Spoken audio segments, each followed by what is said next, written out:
Hello everyone, আজ তোমাদের সাথে শেয়ার করব বাঁধাকপির পকোড়া। তো চলো ভিডিওটা শুরু করা যাক। তো প্রথমে মা বাঁধাকপিটা ভালোভাবে কেটে ধুয়ে রেখেছে, তারপর সাথে দিয়ে দিল বেসন আর দিয়েছি একটু পরিমাণ মতো লবণ, মৌরি আর কাঁচা লঙ্কা। তারপর সামান্য জল দিয়ে ভালোভাবে এটা মেখে নিচ্ছে। শীতকালে পকোড়া খেতে তো হেব্বি লাগে। কার কার পছন্দ বাঁধাকপির পকোড়া অবশ্যই কমেন্টে জানিও। আমার চ্যানেলে আর কি কি ভিডিও দেখতে চাও অবশ্যই কিন্তু কমেন্টে জানিও। কি কি রেসিপি তোমরা দেখতে চাও অবশ্যই বলো আমায়। তারপর ভালোভাবে মেখে 10 মিনিট রেস্ট দিয়েছিল, তারপরে গরম তেলে ভালোভাবে ভেজে নিচ্ছে। আজ শেয়ার করলাম বাঁধাকপির পকোড়া, একদিন শেয়ার করব পালং শাক ও ফুলকপির পকোড়া, আর ভাবছি একদিন বানাবো মটরশুঁটির কচুরি। কি বলো? তুই বাঁধাকপির পকোড়া চায়ের সাথে তো বেশ ভালো লাগে খেতে।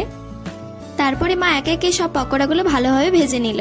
তো আজকের এই ভিডিওটা এতটাই। যদি ভালো লেগে থাকে অবশ্যই লাইক কমেন্ট শেয়ার করে দিও, আর আমার চ্যানেলে নতুন হয়ে থাকলে অবশ্যই চ্যানেলটি সাবস্ক্রাইব করে দিও। তো চলো টাটা।